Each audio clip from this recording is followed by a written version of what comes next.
In 1974, Larry De Silva brutally raped and then murdered an 84-year-old woman. After a lengthy trial, he was sentenced to death by means of electrocution.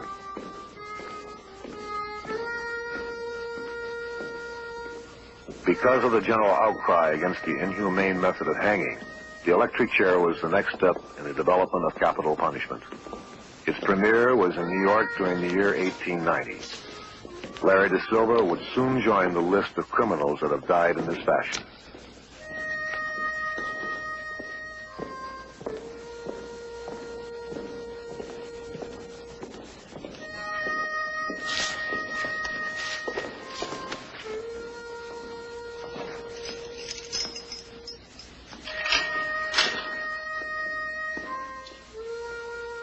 It's time.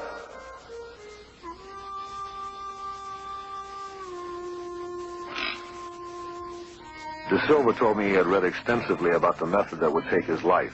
When I asked him if he was afraid, he looked at me and smiled. But when the guards led him down death row toward the execution chamber, De Silva seemed nervous and totally disoriented. He finally told me he was scared to die. When I asked him if he ever thought about this possibility as he murdered the defenseless woman, he replied, "All I wanted was a goddamn wallet, and the bitch gave me a hard time."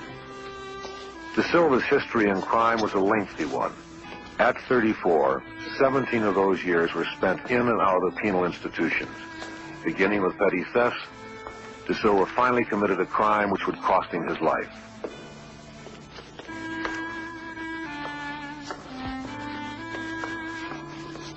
Good luck, Joe. Go straighten your hair right out there.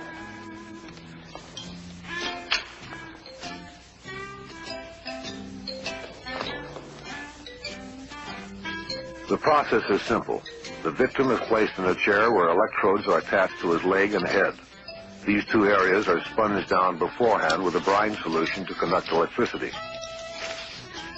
Strapped to a seat that you will never leave alive is a situation that I still cannot justify. A man on death row is in a continuous battle with time and bureaucracy. When both fall into the proper alignment, the condemned knows that death will be the result. During the final preparations, those of us watching this man could feel the fear being transmitted from his body. Even though he had committed an inexcusable crime, I began to wonder if two wrongs really make a right. His eyes are taped to prevent them from popping out of their sockets.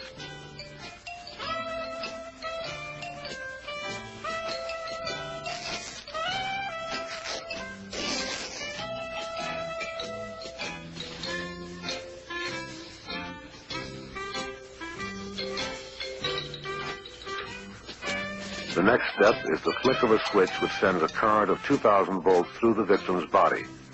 Then the current is brought down to 1,000 volts after a few seconds. By this point, the man is unconscious, and the whole process is repeated as many times as necessary until the prisoner is proclaimed dead by the physician on duty.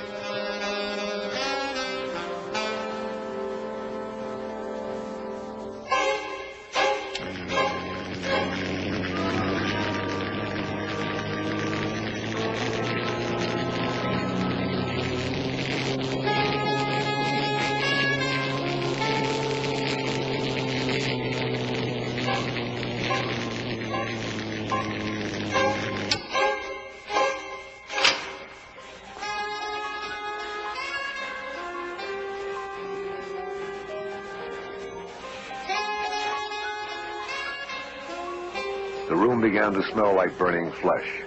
After a brief examination, we all knew there was more to come.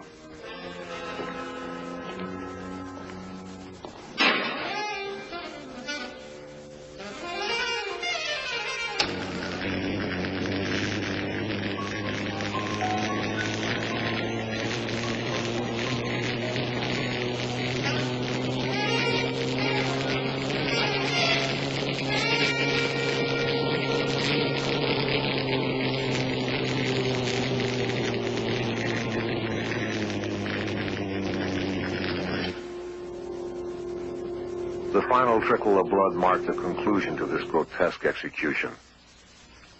How much longer will we be plagued by violence within society is a thought I've often pondered.